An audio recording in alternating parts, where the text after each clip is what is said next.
اللهم آمين ربنا ظلمنا أنفسنا وإن لم تغفر لنا وترحمنا لنكونن من الخاسرين ইশতিবিকের গধূলি বেলা হাজারো মুসলমান নরনারী নিয়ে তোমার কালামের দুটি আয়াতকে সামনে রেখে সবর এবং জিহাদের উপরে কিছু কথা বলেছি।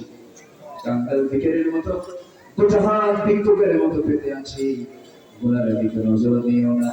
বান্দা মনে করে তার জীবনের সমস্ত গুনাহগুলোকে মেহেরবানি করে মাফ করে দাও।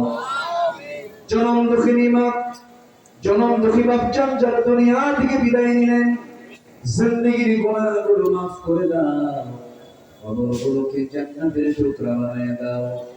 অনেক আলোচনা শেষ করে বাড়ি ফিরে যাব, বাড়িতে ফিরে গিয়ে সব দেখবো কিন্তু মাকে পাবো না। যে আব্বা আম্মা চলে গেল, জিন্দেগির গুনাহগুলো মাফ করে দাও, কবরগুলোকে জান্নাতের টুকরা বানিয়ে দাও।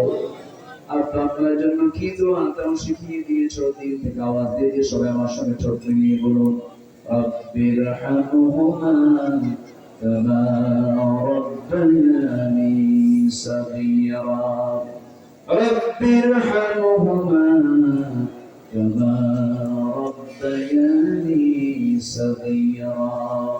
আল্লাহ তাআলা বিশেষ করে এই মাহফিলের আয়োজন যারা করলেন, শোনার জন্য যারা আসলেন, বিনিময়ে কিয়ামতের কঠিন ময়দান যেদিন কেউ কাউকে চিনবে না, এমনকি মা সন্তানকে পর্যন্ত স্বীকার করে বসবে, যেদিন মানুষ কাঁদতে কাঁদতে চোখের পানিগুলো পড়ে যাবে, চোখ থেকে রক্ত বের হওয়া শুরু হয়ে যাবে, সেই কঠিন মুসিবতের দিন এই মাহফিল সবার জন্য নাজাতের মাধ্যম তুমি আল্লাহ বানিয়ে দিও। আমার ডানে, আমার বামে, আমার সামনে, আমার পেছনে যত ভাই আল্লাহ যত মা হাত তুলেছে, যার যার প্রার্থনা তুমি না দয়া করে মঞ্জুর করে নাও, যার যার সমস্যা আছে তুমি আল্লাহ সমাধান করে দাও। ও আল্লাহ, তোমার বান্দাগুলোকে যেমন শুনে হাত ধরেছে, মুসলমানদের পায়ের তলায় যখন মাটি নাই, ফিলিস্তিনকে বাঁচাও, মুসলমানদের কিবলা বাইতুল মুকাদ্দাসকে তুমি আল্লাহ মুসলমানদের হাতে তুলে দাও। 180 কোটি মুসলমানের জন্য একটা ওমর তুমি আল্লাহ পাঠায়া দাও। তোমার বান্দাগুলোকে নিয়ে হাত তুলেছে, এমন সময় দোয়া কবুলের সময় বিকালবেলা তোমার দোয়া কবুল হয়ে যায়। আমার অনেক মা বোনা তুলেছেন, যার যার সমস্যা তুমি না দয়া করে সমাধান করে দাও। আল্লাহ তাআলা তোমার জমিনের দিন কায়েমের সংগ্রাম করতে গিয়া তোমার কিছু পছন্দের বান্দা জীবন দিয়েছে। আল্লামা সাইদ রাহিমাহুল্লাহ আজকে সবগুলো পাখি বাসায় ফিরতে পেরেছে, কিন্তু আল্লামা সাইদ দুনিয়ার কোনো বাসায় ফিরতে পারলেন না, চলে গেছেন জান্নাতের বাসায়। আমরা দোয়া করি আল্লাহ, আমরা আশা করি এটাই আল্লাহ তুমি তার জন্য তার কবর থেকে জান্নাতের টুকরা তুমি আল্লাহ বানাইয়া দাও। দেখি যে আল্লাহর স্বপ্ন, তিনি যে স্বপ্ন আছে এই জমিনকে তুমি কোরআনের জন্য কবুল আর মঞ্জুর করে দাও।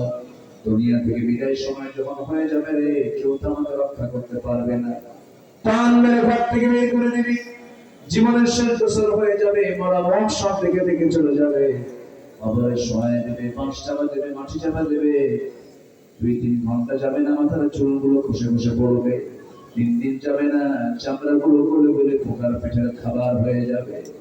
পোকা দেখে ভয় পেতাম, সেই পোকার নিয়ন্ত্রণ আমার কেউ চলে যাবে। মাত্র 7টা দিন কবর খনন করে দেখা যাবে আমার চামড়া সব পড়ে গেছে, পেটের নাড়িভুঁড়ি সব চোখ মুখ কান নাকটা বের হয়ে গিয়ে মুরগি মাখার চেহারা হয়ে গেছে। 3 মাস পরে দেখা যাবে কয়েকটা হাড় ছাড়া আর কোনো খুশির খবরে নাই রে। এই তো দুনিয়ার নিয়ম রে, দাদা গেল, দাদি গেল, নানা গেল, নানি গেল, বন্ধু বান্ধব গেল রে, আমিও চলে যাবো একদিন, আমাদের ছুরিটা ডান হাতে নিয়ে যাওয়ার তৌফিকটা দিয়ে দিও।